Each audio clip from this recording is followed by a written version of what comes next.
All right, we're going to combine two lessons into one in this video because it's, again, really similar to something we've done before. And so I don't think it'll be too much for you to understand what's going on with this. We'll be solving inequalities by division and multiplication. So just like we've solved equations using division and multiplication in the past, now we're just going to be doing that with inequalities.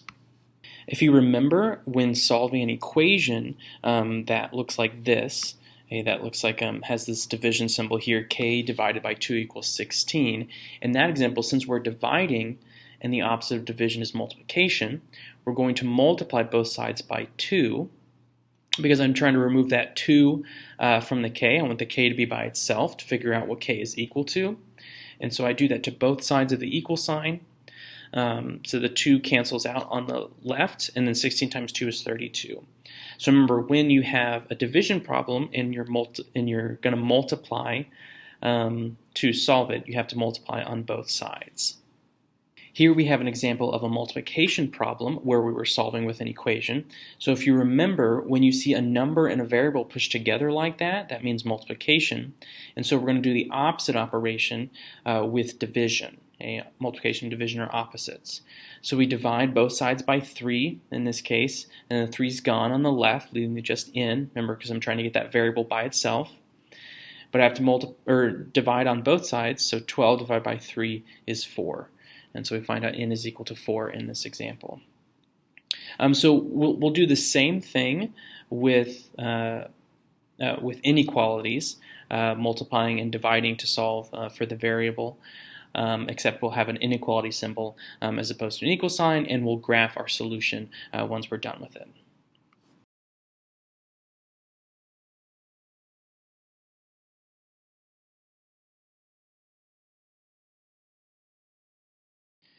So let's first look at some examples where we're multiplying in the inequality and we're going to use division to help us solve for the variable. So we're going to skip this top part here and just get into our examples where we're going to solve these. So let's do A first. A says negative 24 is less than or equal to 3x. Negative 24 is less than or equal to 3x. So we want to solve this for x. And you'll notice the x is on the right side, and we talked about that in our last lesson, how that's going to affect things, and not very much. And so we're going to solve for x, so we need to remove that 3 because we want to get the x by itself. So let's switch things up a little bit here. If that's 3x, that's 3 times x, and so I'm going to use division in order to solve. So I'm going to divide both sides by 3. 3's there, gone. X is greater than or equal to negative 24 divided by 3 is negative 8. Okay? You see how I just bring everything down. I simplify it.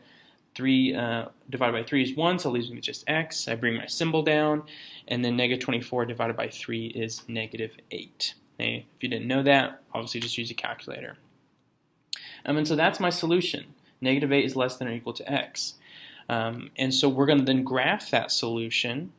And if you remember, when we have the variable on the right side, if we want to figure out how to graph it, we can either read it backwards or we can flip it around. And so that might be easier, is to flip the x in the negative 8, and then you also have to flip the sign. So you'll notice that my sign flipped because I flipped the x and the negative 8 around. And so these two are the same thing. Okay? These two, they're both the same solution. They're saying the same thing, just they look different. And so we're going to graph that for our number line. X is greater than or equal to negative 8. So I'll put negative 8 on my number line. Bigger numbers to the right.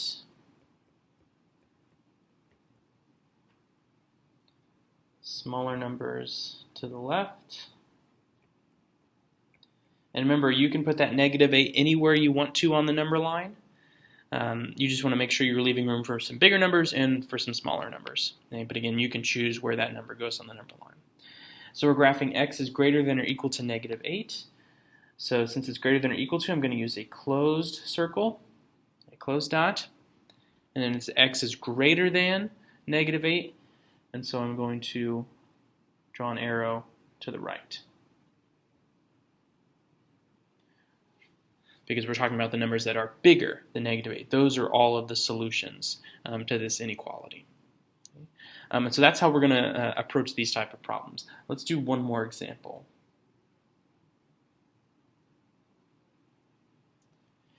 B says 4b is less than 36. Okay, so we're trying to figure what b is, what b is in our inequality. And since we have 4b, that's 4 times b, we're going to divide by 4 on both sides. Gives me b is less than 9. Okay, 36 divided by 4 is 9. Okay, so b is less than 9. That's our solution. And since our variable is already on the left side, it's a little bit easier to read, and so we can just leave it like that. And now we're going to graph it. So we can put 9 on our number line, some numbers that are bigger than it, and some numbers that are smaller than it. Okay. Again, you can put 9 anywhere in the number line, and then just some numbers that are bigger, some numbers that are smaller. It just says b is less than 9, and so we're going to use an open circle, right? Because it's just less than, it's not less than or equal to. And since we're talking about the values that are less than 9, we're going to draw an arrow to the left. B is less than 9. Okay? And so everything that's smaller than 9 would be a possible solution here. And so that's how we're going to approach these types of problems where we're solving these inequalities. C and D say to try it on your own, so go ahead and try those two on your own, and then we will look at the answers. So go ahead and pause the video, try those out, and then we'll look at them in just a second.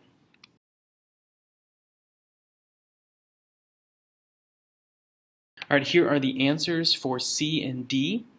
You can see that for C, we divided by 5 on both sides, and y is less than or equal to -5. Or -5 is greater than y. So we have an open circle, -5, and then the arrow pointed to the left. For D, we have we divided by 7 on both sides. T is greater than or equal to 2 is our solution. So we have a closed circle at 2, and then the arrow pointed to the right. Okay. And so that would be the answer for these two. So hopefully you got that, or we're pretty close as we keep working with this. Okay. Next, we'll be looking at some examples where we are having to use multiplication to solve these inequalities. So now we're on the next page in your notes, solving inequalities by multiplication. We're going to again skip this top part and just jump down to the examples here. So you can see how these look a little bit different than what we were just looking at because there's this division symbol here, right? That's what that line means. X divided by 8 is greater than 5. And that's what this inequality is saying. And so when we see that division symbol, that division line, we know we're going to have to use multiplication, the opposite of division, in order to solve this.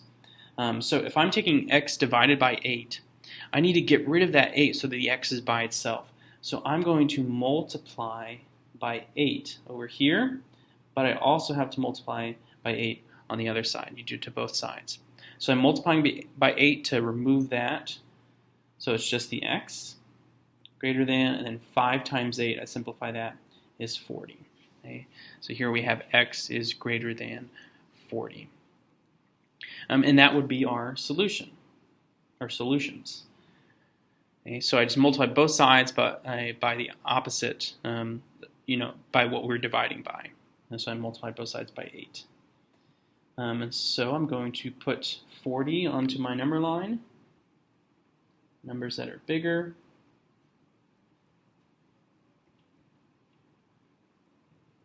And numbers that are smaller.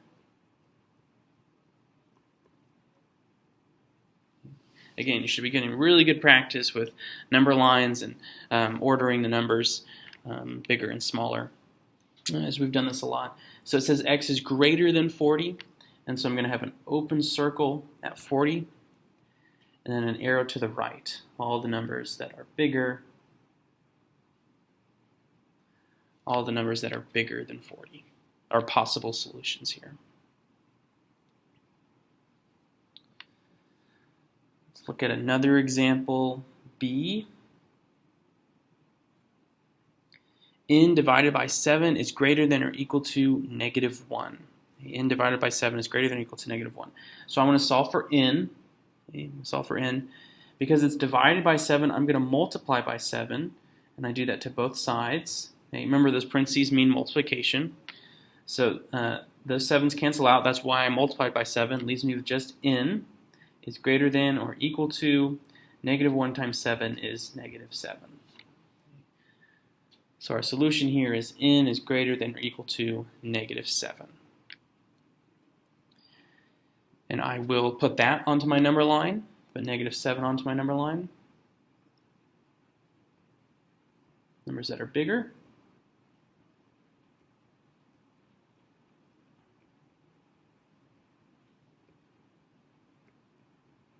Numbers that are smaller.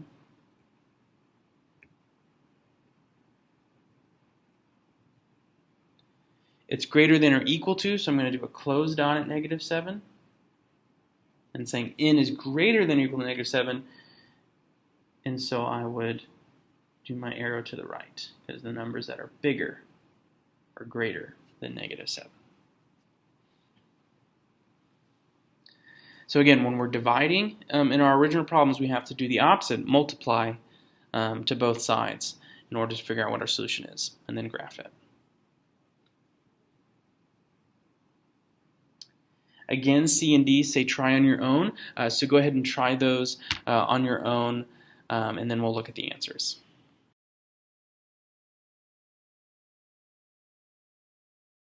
All right, so here are the answers for C and D.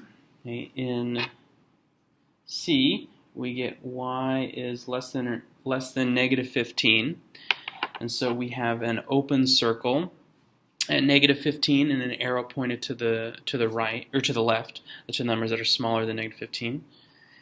And then in D, we have b is less than or equal to 18, multiplied by 9 on both sides. And so we have a closed circle at 18 and an arrow pointed to the left.